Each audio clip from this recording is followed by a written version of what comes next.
أعوذ بالله السميع من الشيطان اللعين الرجيم.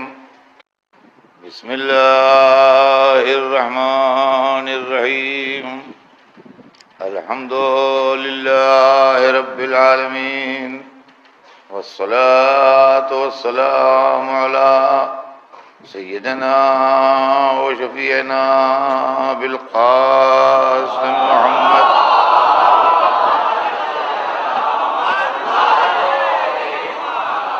وآله الطيبين الطاهرين المعصومين، ولعنة الله على أعدائهم أجمعين من يومنا هذا إلى يوم الدين. أما بعد، فقد قال الله سبحانه تبارك وتعالى في كتابه المبين، وهو أصدق الصادقين: ولا تلبسوا الحق بالباطل وتكتموا الحق وأنتم تعلمون. صلوات بھیجتے ہیں محمد.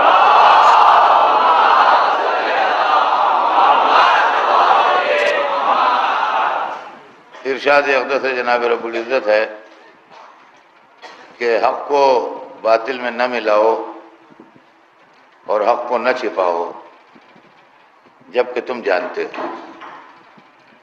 یعنی جانتے بوجھتے ہوئے حق کو باطل میں ملانا اور حق کو چھپانا مزاج قرآن کے خلاف ہے.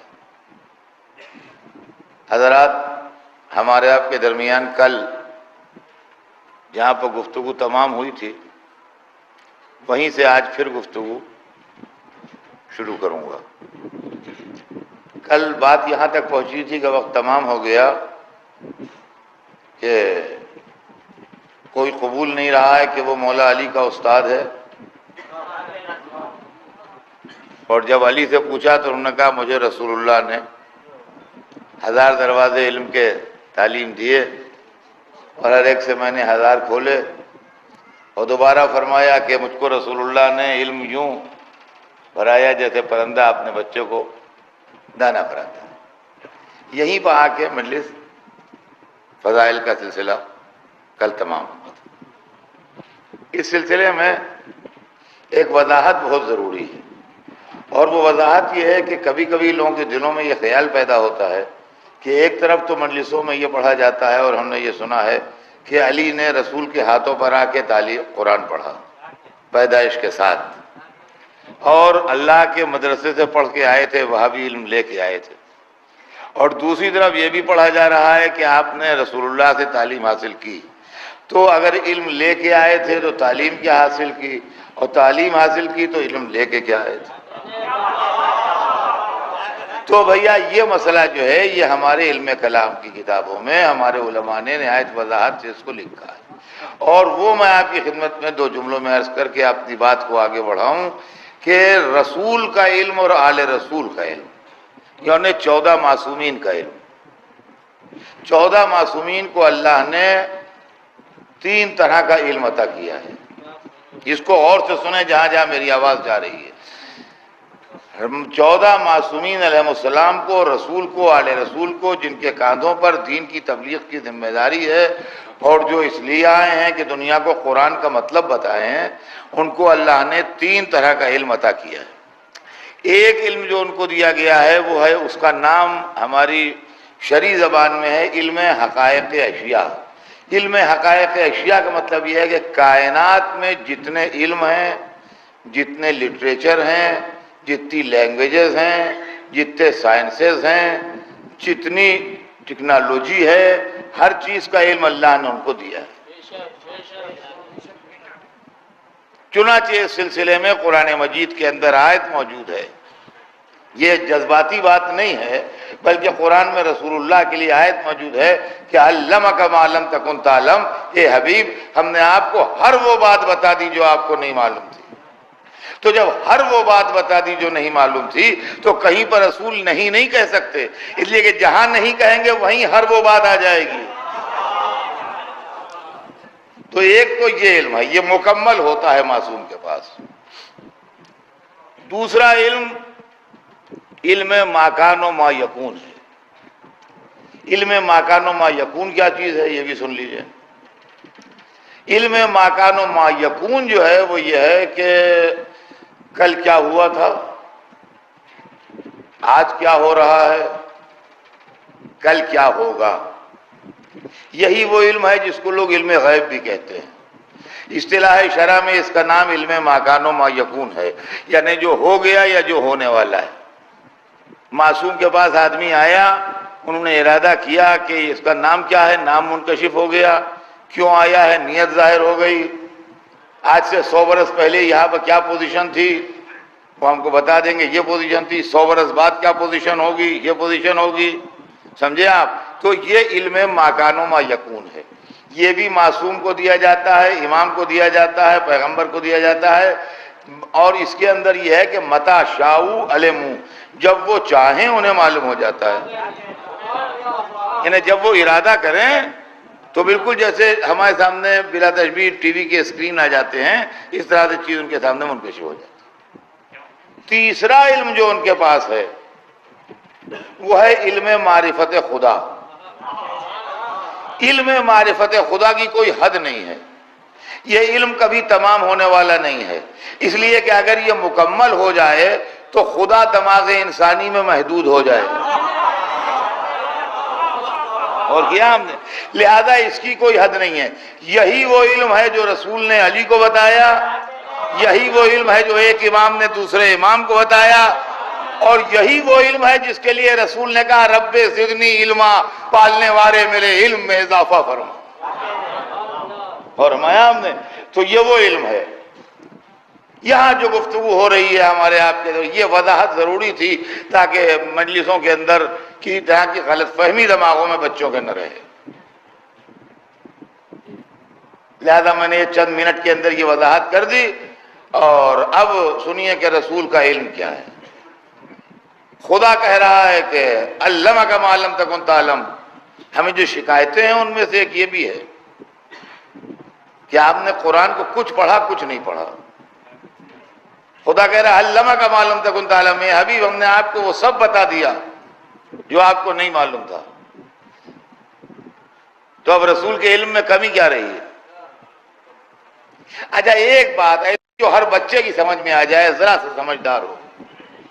ایک سوال کا آپ مجھے جواب دیجئے، اور وہ یہ کہ رسول قرآن پڑھانے آئے تھے کہ بانٹنے لائے تھے؟ دیکھیے بہت سوچ سمجھ کے جواب دیجئے گا. رسول قرآن پڑھانے لائے تھے امت کو کہ بانٹنے لائے تھے؟ تو ان کا قرآن میں خود لکھا ہے کہ پڑھانے لائے تھے. یعلمہم الکتاب والحکمہ، کتاب و حکمت کی تعلیم دے. تو جو آدمی جو کتاب پڑھانے لایا ہو اس کتاب کا علم ہونا چاہیے اس کے پاس یا نہیں؟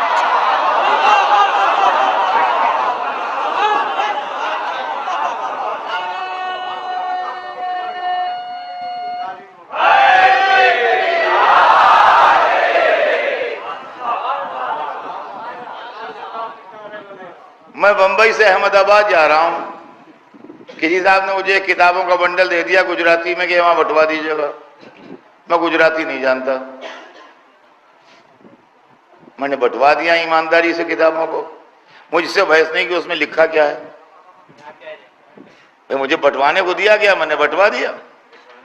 اس سے بحث نہیں اس میں لکھا کیا ہے.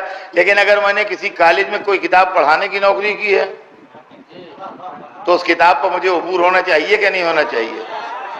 تو حضور قرآن پڑھانے لائے تھے تو قرآن میں جتنا علم ہے وہ حضور کے سینے میں ہونا چاہیے کہ نہیں ہونا چاہیے؟ اب قرآن میں کتنا علم ہے؟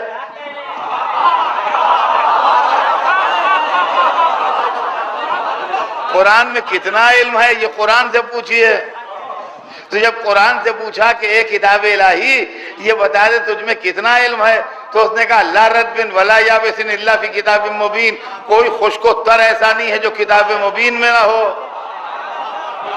تو جب ہر خشک و تر کا علم قرآن میں ہے تو رسول کے سینے میں بھی ہر خشک و تر کا علم ہونا چاہیے. تو جس کے سینے میں ہر خشک و تر کا علم ہو کیا وہ بھول سکتا ہے؟ کیا وہ بھٹک سکتا ہے؟ کیا وہ بہک سکتا ہے؟ تو اللہ نے پورے قرآن کا علم اپنے حبیب کو دیا. اب حبیب یہ علم اور پورے قرآن کو جب دنیا سے جانے لگے تو کوئی اپنا وارث چھوڑ کے گئے کہ نہیں؟ جی اگر لے کے چلے گئے سارا علم تو ایسے علم کے آنے سے فائدہ کیا جو آیا بھی اور چلا بھی گیا، ہمیں فائدہ نہ ہوا۔ اور اگر کوئی علم کا وارث چھوڑ کے گئے تو وہ کون ہے؟ تو قرآن ہی سے پوچھئے کون ہے؟ تو کہہ رہا ہے قُلْ كَفَىٰ بِاللَّهِ شَهِيدًا بَيْنِي وَبَيْنَكُمْ وَمَنْ عِندَهُ عِلْمُ الْكِتَابِ۔ اے رسول کہہ دیجئے کہ ہماری گواہی کے لیے اللہ کافی ہے اور وہ کافی ہے جس کے بعد پوری کتاب کا علم ہے۔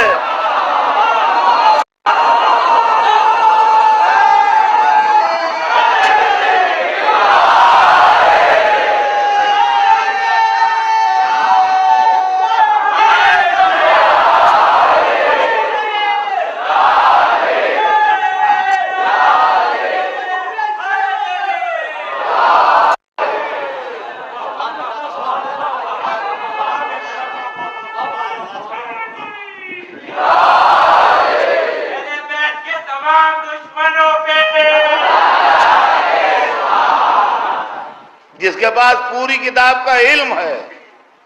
اب یہ کیسے معلوم ہو کہ پوری کتاب کا علم کس کے پاس ہے؟ جب ہم نے دنیا میں تحقیق کی تو ہر عالم کسی سے پوچھتا ملا۔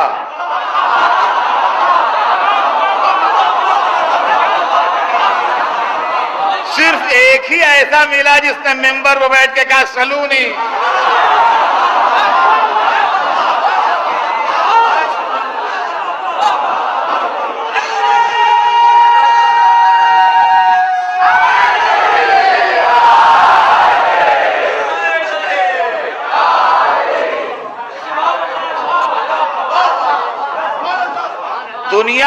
دنیا میں دیکھیے جہل و علم یہ دو چیزیں ہیں دنیا میں، جیسے روشنی اور اندھیرا، جیسے ایمان و کفر، جیسے ظلم و عدل، ویسے جہل و علم۔ ساری برائیاں دنیا میں جو ہیں وہ جہالت کے سبب، اور ساری اچھائیاں دنیا میں جو ہیں وہ علم کے سبب۔ کائنات میں روشنی علم کی ہے، فضاؤں میں حکومت علم کی ہے، ہواؤں پر اقتدار علم کا ہے، گہرے سمندروں میں جہازوں کو علم چلا رہا ہے، ہوا میں لے کے انسان کو علم اڑ رہا ہے، چاند پر کمند علم نے ڈالی ہے، بیماروں کا علاج اسپتال علم کر رہا ہے، ہر چیز یہاں سے وہاں تک علم ہی علم ہے۔ اگر چپ رہے تو قرآن کہلاتا ہے، بولے تو علی بن جاتا ہے۔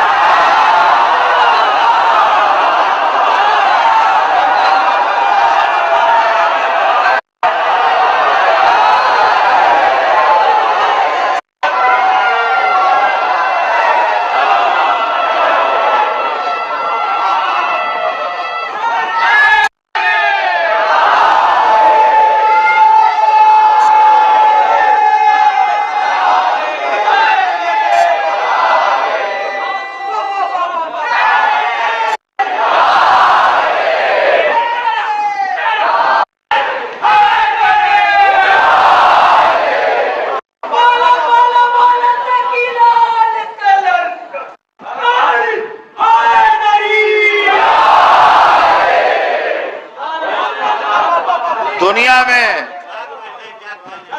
وہی قومیں حکمران ہیں جن کے پاس علم ہے، انہی کا سکہ چل رہا ہے جن کے پاس علم زیادہ ہے۔ ترقی کا راز علم ہے، آگے بڑھنے کی سیڑھی علم ہے، انسان کو انسان بنانے والی طاقت علم ہے۔ یہاں دشمنی آل محمد ہے، یہ آل محمد سے دشمنی نہیں تھی، علم سے تھی۔ آج جو مسلمان دوسروں کا محتاج بنا بیٹھا ہے، یہ علی کا دامن چھوڑنے کی پھٹکار ہے۔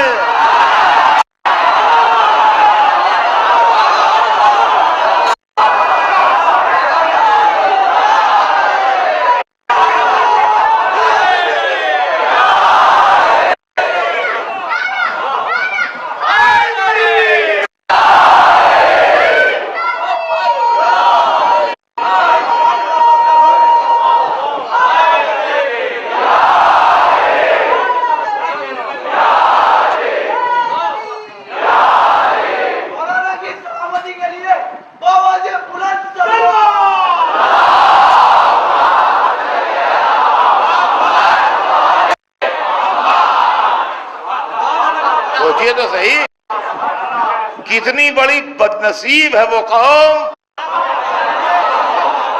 جس کے دروازے کے سامنے سے میٹھے پانی کی نہر گزر جائے اور وہ اپنی منٹل ریزرویشن کی وجہ سے نہ چکھے۔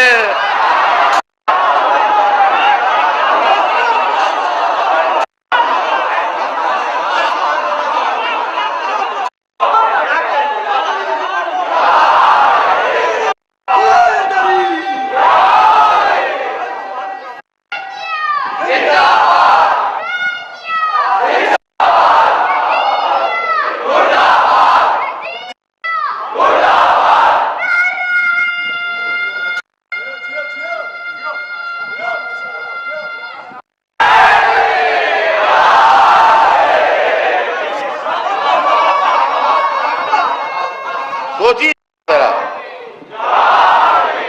کتنا بڑا دنیا کو جھٹکا لگا ہے اور کتنا بڑا انسانوں کو نقصان پہنچا فیلڈ میں علی کو چھوڑنے کی وجہ سے۔ آج سے 1400 پہلے جو بزرگ ممبر کوفہ میں بیٹھ کے کہہ رہا سلونی تفقدونی، دیکھیے مثل مشہور ہے کہ پیاسا کنویں کے پاس جاتا ہے، کنواں پیاسے کے پاس نہیں آتا ہے۔ تو اردو زبان میں مثل ہے کہ پیاسا کنویں کے پاس جاتا ہے، کنواں پیاسے کے پاس نہیں آتا ہے۔ یہاں کنویں کی بات نہیں ہے، دریا آیا پیاسے کے پاس۔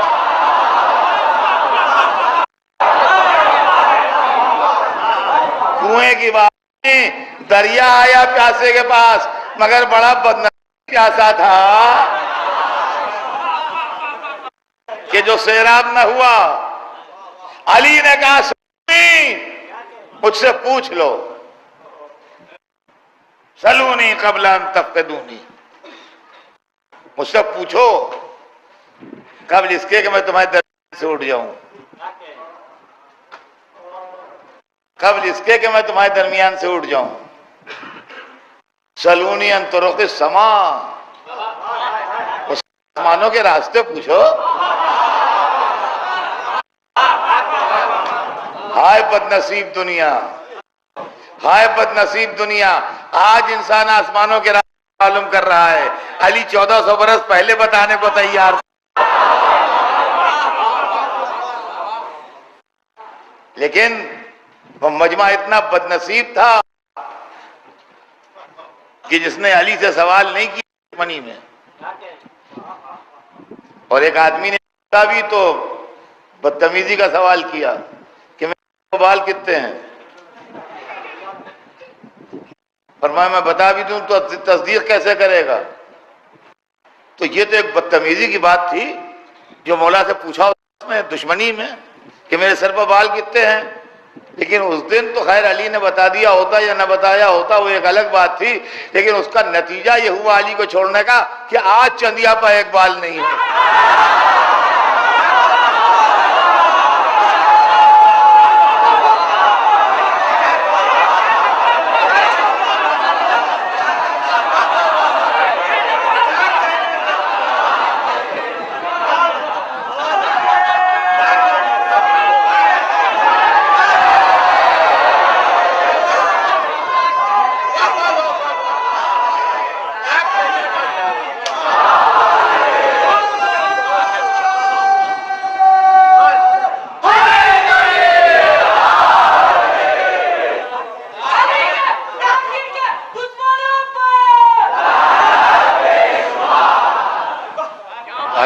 گرامی، یہ آل رسول کا علم ہے اور رسول کا علم۔ کیا دردناک ہے معاملہ کہ آج تک حجاز کا ڈیزرٹ ہے۔ علی نے اس کو لہلانے کے لیے پلان بنایا تھا، تاریخ میں آج تک موجود ہے۔ آپ پڑھیے تاریخ، آپ کی آنکھیں حیرت سے کھل جائیں گی کہ علی نے خالی مذہبی باتیں نہیں بتائی ہیں، زندگی کے بہت سے شعبوں میں علی نے ہم کو دعوت دی ہے۔ زمین کے لیے حکم دیا کہ جب زمین سے ریونیو وصولو تو زمین کا حصہ بھی نکال دو، اس طرح تمہاری زمینیں فرٹائل رہیں گی۔ علی دنیا کے اکیلے آدمی ہیں جنہوں نے زمین کے حق کی سفارش کی ہے۔ ورنہ ہم زمین سے کھانا جانتے ہیں، زمین پر لگانا نہیں جانتے۔ علی نے زمین کی سفارش کی ہے کہ زمین کا حصہ الگ کر دو، زمین کو واپس کر دو، حصہ جو اس سے نکالو۔ اب سمجھ میں آیا کہ ابو تراب کو کیوں محبت تھی۔ یہ دجلے و فرات کا جو لوگ زیارتوں کو جاتے ہیں اور عراق جاتے ہیں، حجاز جاتے ہیں، یہ دجلے و فرات کا پانی جو شام سے گزرتا ہوا، عراق سے گزرتا ہوا جا کے پرشین گلف میں گر جاتا ہے۔ مولا علی نے اسکیم بنائی تھی کہ اس کو ڈائیورٹ کر دیں نہروں کے ذریعے سے عرب کے ریگستان میں، اور اس طریقے سے ریگستان کو لہلا دیں۔ ظالم نے زندہ نہ رہنے دیا علی کو۔ اسکیم اس وقت سے آج تک ویسے ہی پڑی رہ گئی، لیکن مولا علی نے جو ڈیم بنوائے تھے اس کے لیے، اس کے اوپر کھڑے معائنہ کر رہے ہیں، اور پانی اوپر سے نیچے گر رہا ہے آبشار کی شکل میں، اور دیکھ کے مسکرائے۔ ہائے بد نصیب دنیا جو علی کو سمجھ نہ سکی، مسکرائے اور کہا اگر میں چاہوں تو اس سے شہروں کو جگمگا دوں۔ پانی گر رہا ہے، دیکھ کے کہہ رہے ہیں اگر میں چاہوں تو شہروں کو جگمگا دوں۔ بہت لوگوں کی سمجھ میں نہ آیا۔ یہاں اسی بات پر ناز رہا کہ رسول پڑھے لکھے نہیں ہیں۔ اللہ اکبر، اللہ اکبر۔ میں کہتا ہوں کیسے عالم ہیں جو اس لیے عالم ہوئے کہ اپنے رسول کو جاہل ثابت کریں۔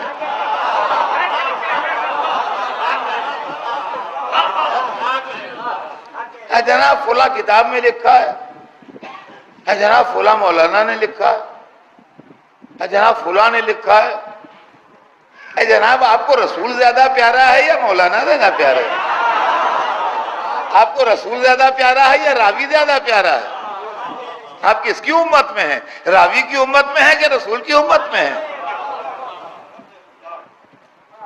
دماغ نہیں استعمال کرتے، عقل سے کوئی کام نہیں لیتے۔ کیا معاملہ ہے آخر؟ سرور کائنات کے علم کے سلسلے میں مستقل یہ چیز کہ ان سے معاذ اللہ علم نہیں تھا، پڑھے لکھے نہیں تھے۔ عصمت، انکار عصمت بھی ہے۔ عصمت کے معنی یعنی معصوم۔ معصوم سمجھتے ہیں آپ؟ جس سے کوئی غلطی نہ ہوتی ہو، جس سے کوئی غلطی نہ ہوتی ہو، پیدائش سے لے کے موت تک، جب دنیا میں آ کے پہلی سانس لے اس وقت سے جب آخری سانس لے دنیا میں، جس کے بعد پھر سانس نہ آئے، اس پورے ٹائم میں جس سے کوئی خطا نہ ہو وہ معصوم ہے۔ اس کو انگریزی میں اس کی ڈیفینیشن ہے divinely protected from all kinds of sins and errors. Divinely protected from all kinds of sins and errors. سمجھے آپ؟ یہ ہے عصمت کی ڈیفینیشن انگریزی میں، اور اردو میں یہ ہے کہ من المہد الی اللحد، پیدائش سے لے کے موت تک جس سے کوئی غلطی نہ ہو وہ معصوم ہے۔ ہم رسول کو اور 14 ہستیوں کو معصوم مانتے ہیں۔ علماء اسلام ہم پر ناراضگی کا اظہار کرتے ہیں، کہتے ہیں یہ وہ گمراہ ہیں جو اپنے اماموں کو معصوم کہتے ہیں۔ لیجئے، ہم معصوم کہتے ہیں تو گمراہ ہیں، ہم معصوم کہہ کے گمراہ نہیں ہیں۔ آپ ہمارا فلسفہ سمجھیے کہ ہم رسول کو کیوں معصوم کہتے ہیں۔ رسول کو اس لیے معصوم کہتے ہیں کہ رسول سے غلطی کا اگر 1% بھی امکان ہو، پوری زندگی میں ایک غلطی کا بھی امکان ہو کہ پوری لائف میں ایک غلطی کرے گا، تو یا تو وہ غلطی مینشن ہو کہ یہ سی غلطی ہے، اور اگر مینشن نہیں ہے تو پوری تبلیغ میں زہر مل جائے گا کہ خدا جانے کہے میں غلطی ہو گئی، نماز میں ہو گئی کہ روزے میں ہو گئی کہ حج میں ہو گئی کہ زکوٰۃ میں ہو گئی کہ خمس میں ہو گئی کہ قرآن کی اس آیت میں ہو گئی کہ اس آیت میں ہو گئی، یہاں سے وہاں تک سب میں زہر مل جائے گا۔ سمجھے آپ؟ یہ معاملہ ہے۔ تو رسول کا کام ہے دین لانا، اللہ سے لے کے ہمیں دیتا ہے دین، یہ رسول کا کام ہے۔ اور امام کا کام ہے دین بتانا. رسول جو دین چھوڑ کے گئے ہیں اس کا انٹرپریٹیشن کرتا ہے اللہ کی مرضی کے مطابق. غور کیا ہم نے؟ رسول کا کام ہے دین لانا اور امام کا کام ہے دین اللہ کی مرضی کے مطابق بتانا، اپنی مرضی کے مطابق نہیں، اللہ کی مرضی کے مطابق بتانا. اس لیے دونوں کا معصوم ہونا ضروری ہے. کیوں ضروری ہے؟ اس لیے کہ اگر لانے والے کے اندر غلطی کا امکان ہے تو یہ شبہ رہ جائے گا جو آیا وہ صحیح ہے کہ نہیں، اور اگر بتانے والے کے اندر غلطی کا امکان ہے تو یہ شبہ رہ جائے گا جو بتایا وہ صحیح ہے کہ نہیں. لہذا لانے والا بھی معصوم ہو، بتانے والا بھی معصوم ہو. توجہ فرما رہے ہیں آپ؟ لانے والا بھی معصوم ہو، بتانے والا بھی معصوم ہو. اب اس کو ایک چھوٹی سی مثال سے سن لیجئے، بچوں کی سمجھ میں آ جائے گی. ہماری آپ کی میموری اتنی مضبوط نہیں ہے کہ ہم بہت سی چیزیں یاد رکھ سکیں. کل بھی یہ مجمع مجلس میں بیٹھا تھا، ہو سکتا ہے 2-4 آدمی ہوں زیادہ جو آج نہ ہوں، یا 2-4 آدمی کل نہ ہوں آج ہوں، لیکن میجارٹی مجمع کی کل بھی وہی لوگ سامنے تھے میرے اور آج بھی ہیں. میں نے جو کل مجلس پڑھی تھی وہ کل آپ مجھے لکھ کے دکھا سکتے ہیں؟ میں نے جو کل مجلس پڑھی تھی وہ آپ مجھے کل لکھ کے دکھا سکتے ہیں ایز اٹ از، جیسے میں نے پڑھی تھی؟ خالی اس کا سینس نہیں، جو لفظیں میری زبان سے نکلی تھیں وہ سب نہیں کر سکتے نا. نہ اکیلے کر سکتے ہیں اور نہ یہ پورا حال جس کے اندر لوگ بیٹھے ہیں اگر ان کی مشترک کمیٹی بنا دی جائے تو اس کے بس میں بھی نہیں ہے.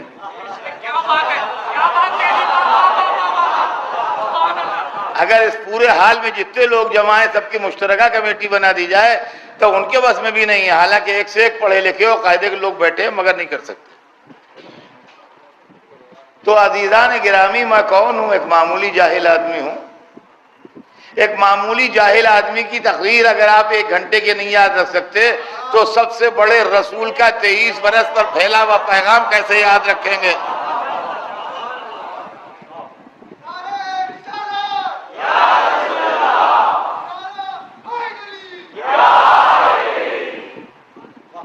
کیسے یاد رکھیں گے؟ ہاں ایک بات ہے، اور وہ یہ ہے کہ اگر کل کی مجلس آپ کو دیکھنا ہے میری تو جس نے ویڈیو بنایا ہے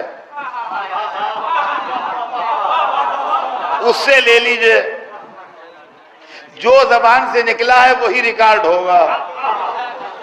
اس لیے کہ اس مشین میں غلطی نہیں ہوتی. اس مشین میں غلطی نہیں ہوتی. اب جو کل کی مجلس کے سلسلے میں کانٹروورسی ڈیولپ ہوئی اور شہر میں چرچا ہونے لگا تو میں نے کہا بھیا ویڈیو دیکھ لو کہ میں نے پڑھا ہے کہ نہیں پڑھا ہے. اور معلوم ہے ویڈیو بنانے والا ایک نوجوان لڑکا تھا. اب میں اس نوجوان لڑکے کو ڈھونڈنے لگا تو جتنے بڈھے آتے ہیں سب بگڑ گئے.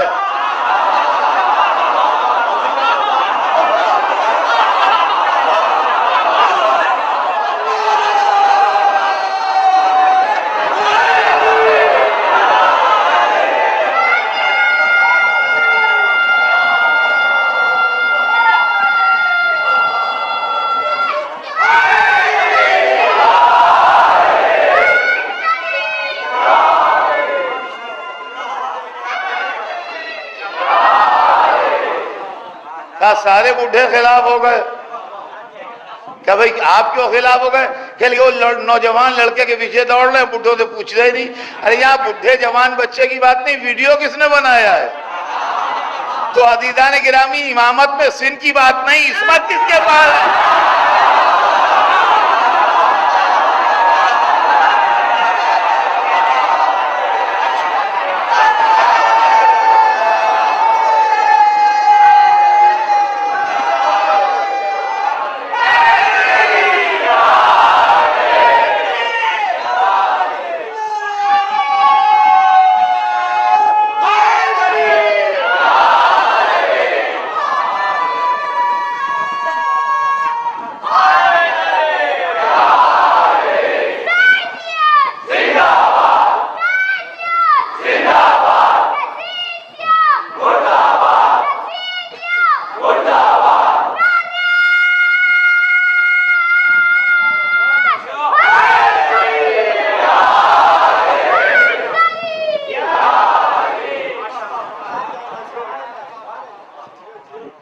ہے.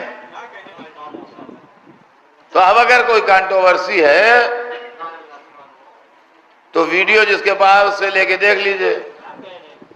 اگر دن کہا ہے تو اس میں دن ریکارڈ ہوگا، صبح نہیں ریکارڈ ہوگا. اور اگر رات کہا ہے تو رات ریکارڈ ہوگا، شام نہیں ریکارڈ ہوگا. سمجھے؟ اچھا یہاں یہ ہے کہ اتنا مجمع سن رہا ہے، بہت سے ایسے بھی ہیں جو نہیں ہیں. تو جب وہ یہاں سے سن کے گئے، انہوں نے اپنے دوست سے کہا کہ آج اطہر صاحب یہ پڑھے، تو کچھ چینج ہو گیا.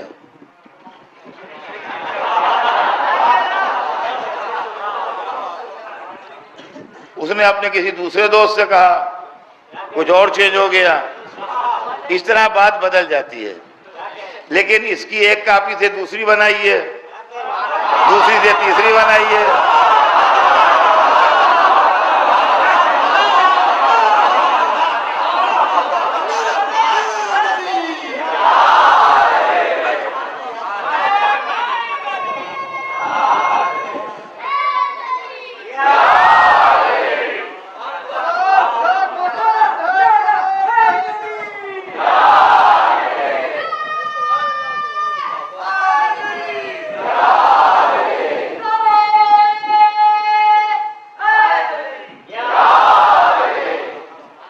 اچھا اب اس بات سوال یہ ہے کہ اگر تقریر کو ریکارڈ کرنا ہے، ایک مشین لگی ہے ویڈیوگرافی کی، تو وہی ہے، بس اس کے ذریعے معلوم ہوگی اور کوئی دوسرا ذریعہ نہیں ہے. لیکن اس وقت یہاں جو میں تقریر کر رہا ہوں تو یہاں 5 مشینیں لگی ہیں.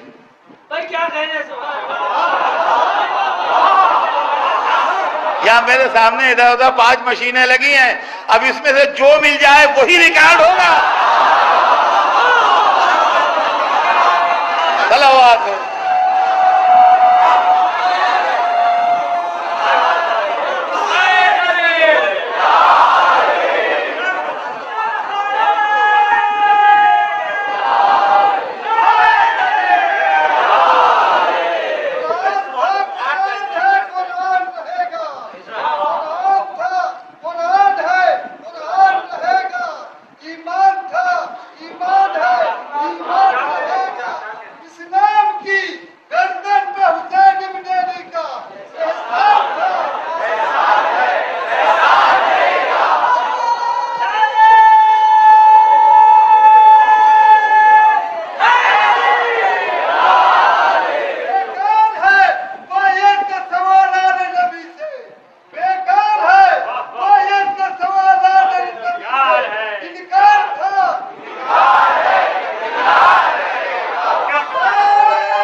تو عزیزان گرامی، یہ ہے علم رسول اور یہ ہے عصمت رسول. تو عصمت جو ہے وہ کوئی فضیلت وغیرہ نہیں ہے، عصمت دین کی ضرورت ہے. اگر عصمت نہیں ہوگی تو دین میں ڈاؤٹ رہ جائے گا. اور فرمایا آپ نے. اب آئیے ایک چیز اور آج بیان ہو جائے، وقت تھوڑا ہے مگر اس میں بیان ہو جائے تاکہ سلسلہ آگے بڑھتا رہے بیان کا. اور وہ یہ ہے کہ کیا وہ ہمارے جیسے تھے یا ہم سے بہتر تھے؟ لیکن ہمیں تاریخ سے یہ بھی شکوہ ہے کہ وہ کچھ لوگ یہ کہہ دیتے ہیں کہ جیسے ہم ہیں ویسے وہ تھے، جیسے ہم ہیں ویسے وہ تھے. نہ ہم میں وہ اخلاق ہے، نہ ہم میں وہ مزاج ہے، نہ ہم میں وہ شرافت ہے، نہ ہم میں وہ انسانیت ہے، نہ ہم میں وہ مروت ہے، مگر ہٹائی اتنی کہ ویسے ہی ہے.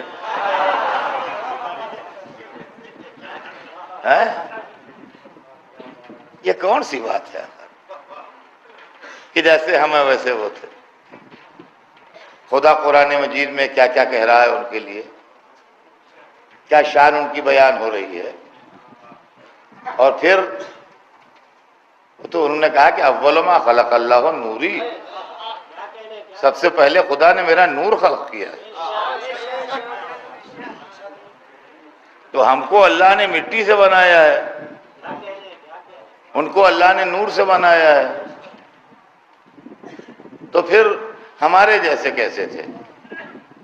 تو ان کا کہ نور سے بنے تھے تو نوری شکل میں کیوں نہیں آئے؟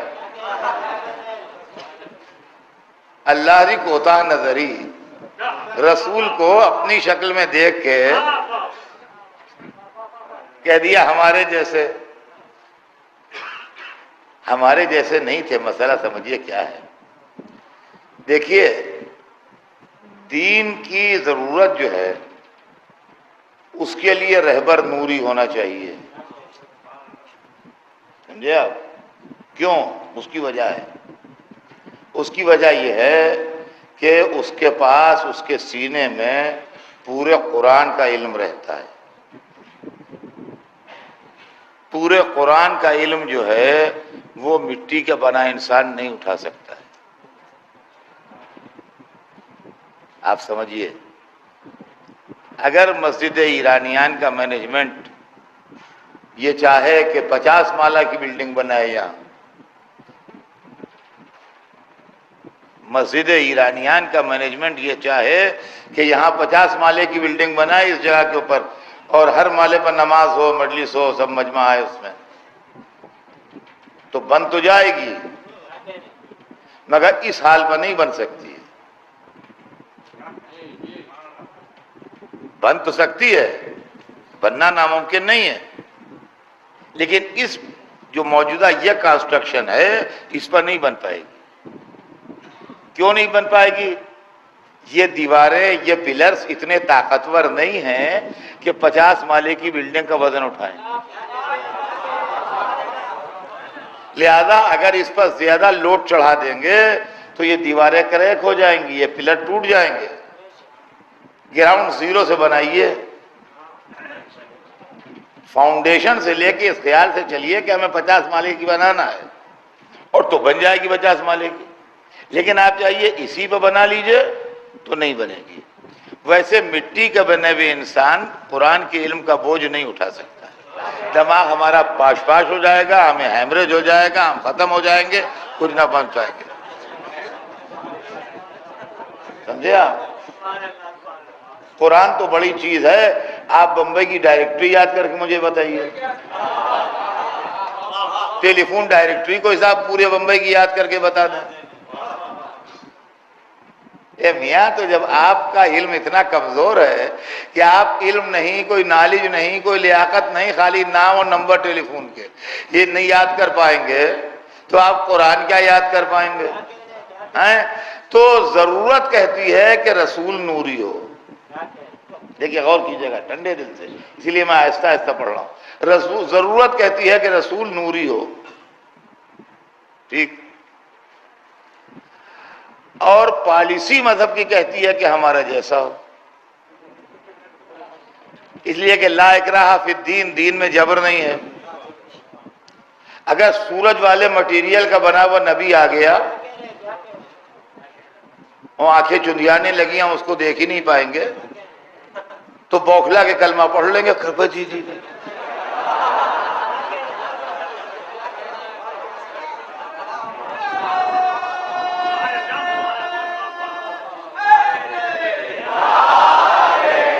تو اللہ کو بوکھلایا ہوا کلمہ نہیں چاہیے.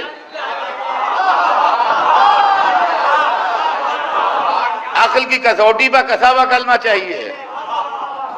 تو عزیزان گرامی، اللہ نے اس کا راستہ یہ نکالا کہ نبی کی حقیقت نوری ہو، ظاہر بشری ہو. حقیقت نوری ہو، ظاہر بشری ہو. حقیقت نوری ہو تاکہ کام میں خلل نہ پڑے، ظاہر بشری ہو تاکہ پالیسی پر اثر نہ پڑے. لہذا اللہ نے اپنے حبیب کو دو وجود دیے. ایک وجود نوری ہے جو خلقت آدم سے کروڑوں برس پہلے ہے.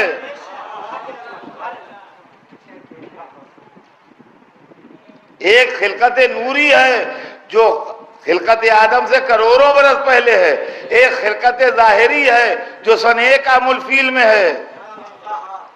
تو اللہ، یہ ہم نہیں کہتے کہ خود بخود وہ بن گئے، نہیں، اللہ نے بنایا، لیکن ایک حقیقت نوری تھی جس کو بیکر بشری میں لایا پروردگار ہماری ہدایت کے واسطے۔ لہذا جب ہمارے درمیان آئیں گے تو ہماری شکل سے آئیں گے، لیکن حقیقت جو ہے ان کی وہ نور ہوگا۔ اور اگر آپ کو اس کی مثال چاہیے ہو تو یہ سن لیجئے کہ قرآن جب ہمارے گھروں میں ہے تو بشکل کتاب ہے، لیکن جب عرش پر ہے تو حقیقت نوری ہے۔ اور ہمارے ہیں، اور یہ چیز ہم کو قرآن نے بتائی ہے۔ وَكَيْفَ إِذَا جِئْنَا مِنْ كُلِّ أُمَّةٍ بِشَهِيدٍ وَجِئْنَا بِكَ عَلَىٰ هَٰؤُلَاءِ شَهِيدًا۔ اے ہمارے حبیب، آپ کی کیا شان ہوگی جب قیامت کے دن تمام پیغمبر آئیں گے اپنی امتوں پر گواہ بن کے، اور آپ ان پیغمبروں پر گواہ بنیں گے۔ آدم کے 570 عیسیٰ کے 570 برس کے بعد پیدا ہونے والا نبی آدم پر گواہ کیسے بنے گا؟ آپ مجھے قرآن کا مطلب سمجھائیے۔ اگر رسول تھے نہیں تو آدم سے لے کے عیسیٰ تک پر گواہ کیسے ہیں؟ تو رسول تھے مگر عالم نور میں تھے۔ اور یہیں سے اس مسئلے کو کلیئر کر لیں سب لوگ جہاں جہاں آواز جا رہی ہے کہ ہم جو یا محمد کہتے ہیں، یا علی کہتے ہیں، یا حسین کہتے ہیں، یہ کیوں کہتے ہیں؟ کہ جب مر گئے تو پکارنا کیسا؟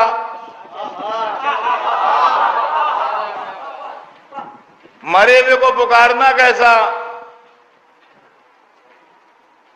آپ معاملہ سمجھے نہیں۔ ان کے 2 وجود ہیں، ایک وجود ظاہری ہے، ہمیں تاریخ شہادت بھی معلوم ہے، مقام دفن بھی معلوم ہے۔ سرکار دو عالم مدینے میں دفن ہے، مولا علی نجف میں دفن ہے، امام حسین کربلا میں دفن ہے، لیکن اپنے وجود نوری کے ساتھ موجود ہیں۔ ہم جو ان کو آواز دیتے ہیں وہ وجود مادی سے نہیں دیتے، وجود نوری سے بلاتے ہیں۔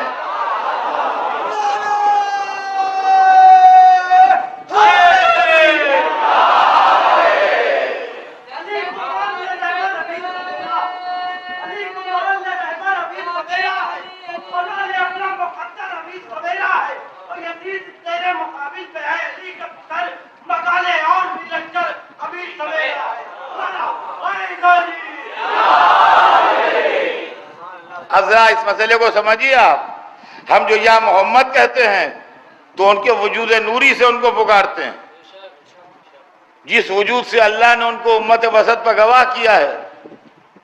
ہم جو یا علی کہتے ہیں ان کے وجود نوری سے پکارتے ہیں، اور اسی لیے ہم اتنے بھولے نہیں ہیں کہ ہم یہ سمجھیں کہ مٹیریل ایک ٹائم میں 10 جگہ پہنچ جائے گا۔ مٹیریل ایک ٹائم میں 10 جگہ نہیں پہنچتا، ہم اتنا جانتے ہیں، اتنے بیوقوف نہیں ہیں، لیکن کچھ طاقتیں ایسی ہیں جو مٹیریل سے کی پابند نہیں ہیں۔ میں یہاں پڑھ رہا ہوں، بہت سے شہروں میں، بہت سے ملکوں میں مجھے ایسے ہی دیکھا جا رہا ہے۔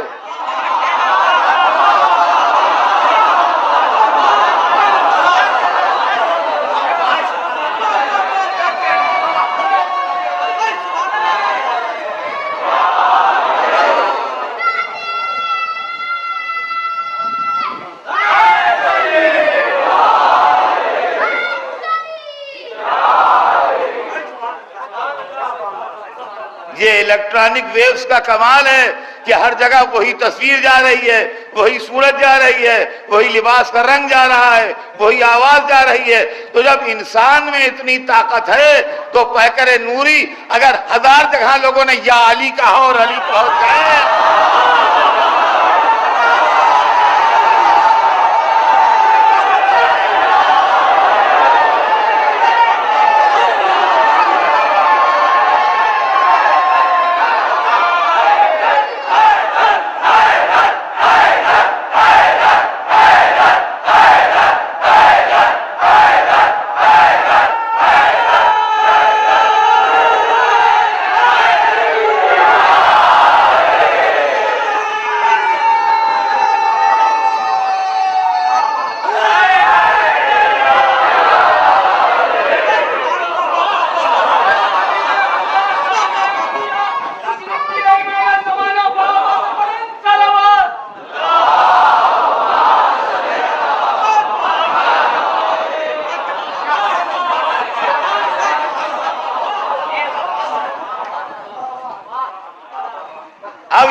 ہے سوال کہ جب نوری ہے ان کا وجود دوسرا ہے تو رونا کیسا پھولا کیسا؟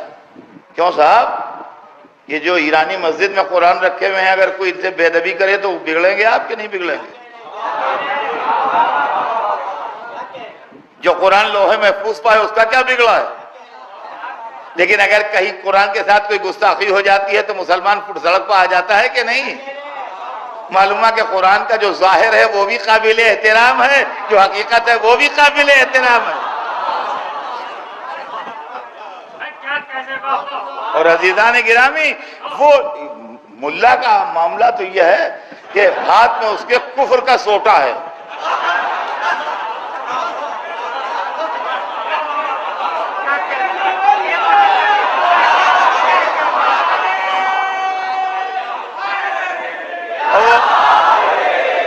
بھولے والے مسلمان کو دھوس میں لیا کرتا ہے۔ ہاں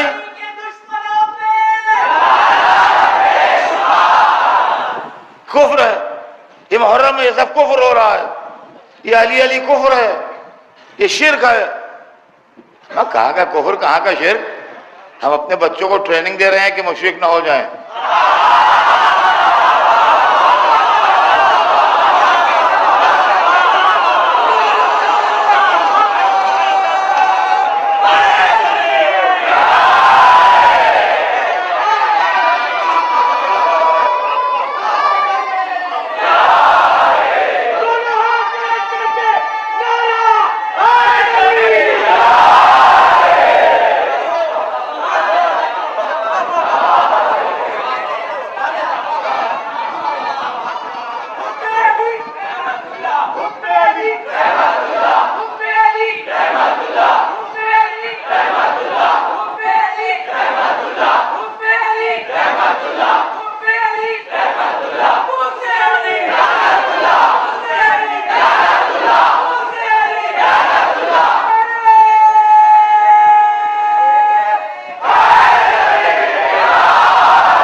اب سنیے کیا چکر ہے، یہ جو شرک پھر کچھ نہیں ہے، یہ میں دھوکے کی اور دھوس میں لینے کی بات ہے۔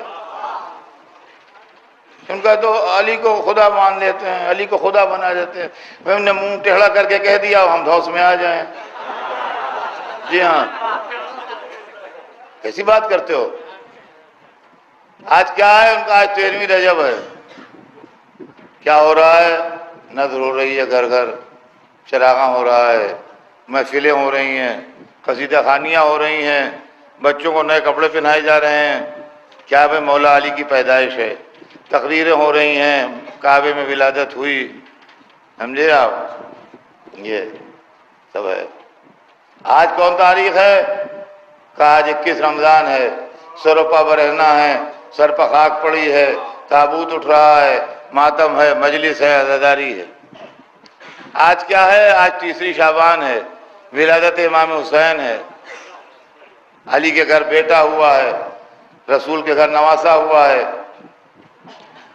ٹھیک، آج کیا ہے؟ کہ عاشورہ ہے، سروپا برہنہ خاک اڑاتے ہوئے لوگ چلے جا رہے ہیں، ماتم ہے، مجلس ہے، عزاداری ہے۔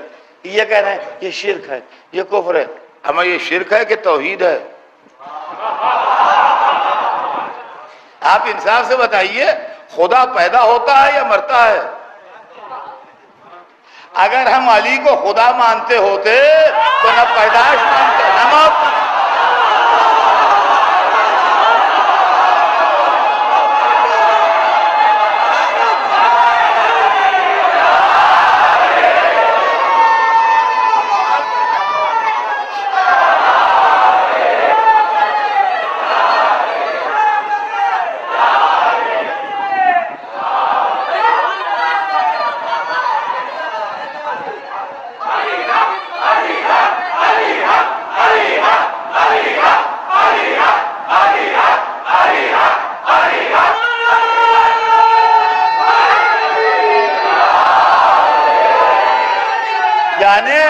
یعنی آپ یہ سمجھیے دشمنی علی میں ہوش حواس کھو بیٹھے ہیں۔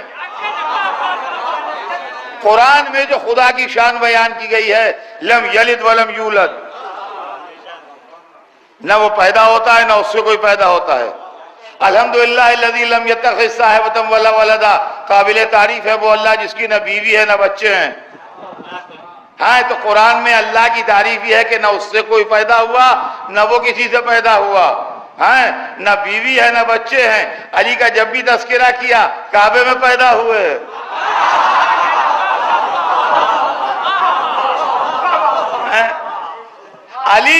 علی کو فاطمہ جیسی زوجہ ملی، علی حسن حسین جیسے بچے ملے، اس کے بعد بھی یہ دم دے رہے ہیں خدا مانتے ہیں، خدا مانتے ہیں، خدا۔ بس بھائی اب انشاءاللہ کل بات آگے بڑھے گی،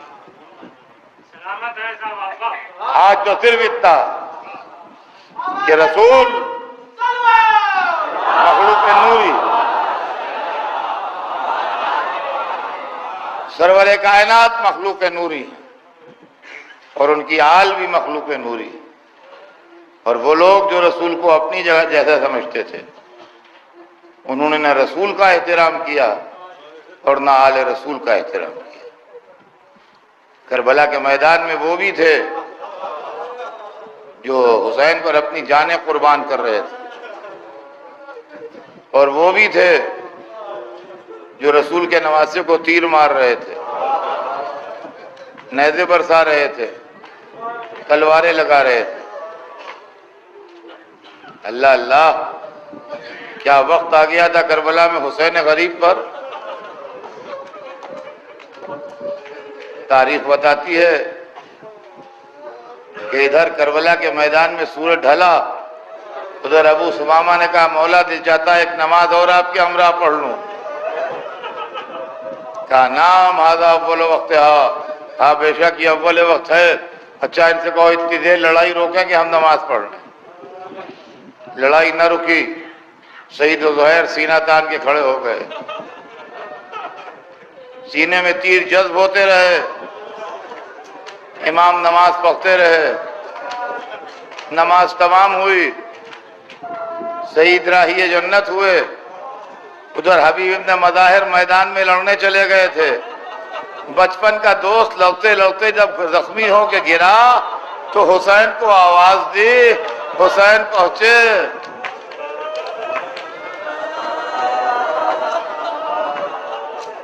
تاریخ بتاتی ہے حبیب کا سر اپنے زانوں پر رکھا، کہا حبیب میرے بچپن کے دوست، حبیب خدا حافظ، اچھا تم چلو ہم بھی آ رہے ہیں۔